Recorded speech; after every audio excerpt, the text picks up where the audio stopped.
Autoridades del Sistema Estatal de Protección Civil dieron a conocer que luego de suscitarse el fenómeno mar de fondo en las costas chiapanecas, se continúa con el apoyo a personas afectadas de las playas Las Escolleras y San Benito. Derivado de lo anterior, en Puerto Madero se han contabilizado 7 palapas con daño total, 42 con daño parcial, mientras que en las comunidades Las Brisas y El Gancho, en el municipio de Suchiate, de manera preventiva, se evacuaron a 6 familias a lugares seguros. En este sentido, se trabaja en la remoción de troncos, palmas, basura, retiro de arena en algunas de las viviendas y se continúa en la repartición de agua a las familias de las zonas afectadas.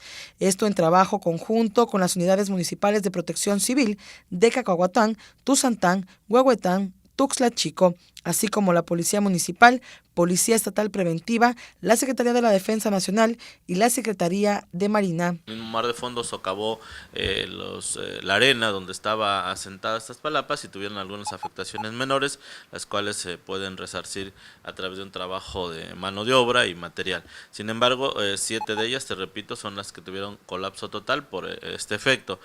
Afortunadamente no tenemos personas desaparecidas, no hay personas lesionadas, no hay daños mayores que lamentar.